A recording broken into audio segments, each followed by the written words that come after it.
दोस्तों, साल 2022 खत्म होने वाला है। यह साल कुछ लोगों के लिए बहुत अच्छा, कुछ के लिए बुरा रहा होगा। लेकिन अब नए साल 2023 का शानदार स्वागत होने वाला है। पूरी दुनिया 31 दिसंबर को पुराने साल को अलविदा और 12 बजे के बाद नए साल 2023 का स्वागत करेगी। लेकिन क्या आपने कभी सोचा है कि दुनिया भर में 1 जनवरी को ही नए साल का जश्न क्यों होता है? आज के इस वीडियो में मैं इस सवाल को सुलझाऊंगा। चलिए शुरुआत करते हैं।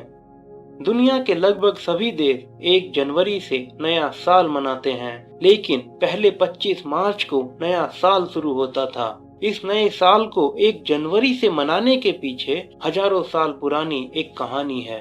500 साल पहले तक ईसाई पॉपुलेशन वाले देशों में 25 मार्च और 25 दिसंबर को नया साल मनाया जाता था। 1 जनवरी से नया साल मनाने की शुरुआत पहली बार 45 ईसा पूर्व रोमन राजा जूलियस सीजर ने की थी। रोमन साम्राज्य में उन दिनों कैलेंडर का इस्तेमाल किया जा रहा था। पृथ्वी और सूर्य की गणना के आधार पर रोम राजा नुमा पोम्बिलियस ने एक नया कैलेंडर पब्लिश किया। यह कैलेंडर 10 महीने का था, क्योंकि तब तक एक साल को लगभग 310 दिनों का माना जाता था और एक सप्ताह 8 दिनों का। इस नए कैलेंडर में मार्च की जगह जनवरी को साल का पहला महीना माना गया। जनवरी नाम रोमन देवता जेनुस के नाम पर है। जेनुस देवता की पूजा रोमन साम्राज्य में किसी भी काम की शुरुआत करते समय होती थी। पूर्व रोमन कैलेंडर में मार्च को पहला महीना रोमन देवता मार्स के नाम पर माना गया था, लेकिन मार्स युद्ध का देवता था। रोमन राजा नुमा ने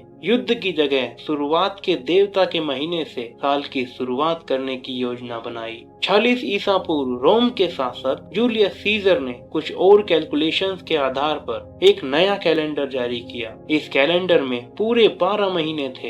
एस्ट्रोनॉमर्स ने रोम शासक जूलियस सीजर को बताया कि पृथ्वी को सूर्य के चक्कर लगाने में 365 दिन और 6 घंटे लगते हैं। इसीलिए रोमन कैलेंडर में एक साल 310 दिनों से बढ़ाकर 365 दिन का कर दिया गया। साथ ही हर 4 साल बाद फरवरी के महीने को एक दिन बढ़ाकर 29 दिन का किया गया, जिससे हर 4 साल में बढ़ने वाला एक दिन भी एडजस्ट हो जाए। रोमन साम्राज्य जहां तक फैला हुआ था, वहां नया साल 1 जनवरी से माना जाने लगा। इस कैलेंडर का नाम जूलियन कैलेंडर था, लेकिन जूलियन कैलेंडर में की गई समय की गणना में थोड़ी कमियां थी। बाद में एस्ट्रोनॉमर्स की सटीक कैलकुलेशन से पता चला कि एक साल में 365 दिन 6 घंटे न होकर 365 दिन 5 घंटे 48 मिनट 46 सेकंड होते हैं। इस कैलकुलेशन के आधार पर जूलियन कैलेंडर के हिसाब से हर साल 11 मिनट 14 सेकंड ज्यादा गिने जा रहे थे। इससे हर 400 साल में समय 3 दिन पीछे हो रहा था। ऐसे में 16वीं सदी आते आते समय लगभग 10 दिन पीछे हो चुका था। इसके बाद अब 1580 के दशक में रोमन चर्च के पोप ग्रेगोरी ने एक नए कैलेंडर पर काम करना शुरू किया।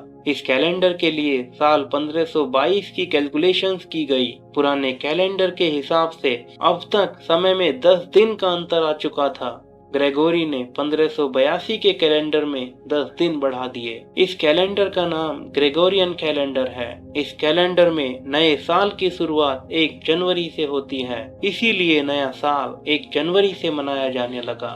इस कैलेंडर को पूरे वर्ल्ड में पब्लिश होने में समय लगा। इसे इटली, फ्रांस, स्पेन और पुर्तगाल ने 1582 में ही अपना लिया था, जबकि जर्मनी के कैथोलिक राज्यों स्विट्जरलैंड, हॉलैंड ने 1583, रूस ने 1917 और जापान ने 1972 में इस कैलेंडर को अपनाया। सन 1752 में भारत पर ब्रिटेन का राज था, इसीलिए भारत ने इस कैलेंडर को ब्रिटेन साम्राज्य के साथ ही 1752 में अपना लिया था। ग्रेगोरियन कैलेंडर को अंग्रेजी कैलेंडर भी कहा जाता है, लेकिन ग्रेगोरी के इस वर्तमान कैलेंडर के साथ भी एक समस्या है। इस कैलेंडर में 14 सेकंड का फासला हर साल है, इसीलिए भविष्य में साल 5000 आते आते फिर से कैलेंडर में एक दिन का अंतर पैदा हो जाएगा।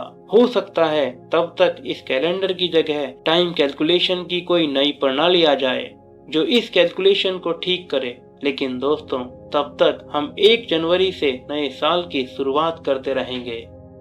अब मैं इस वीडियो को समाप्त करता हूँ। Thank you.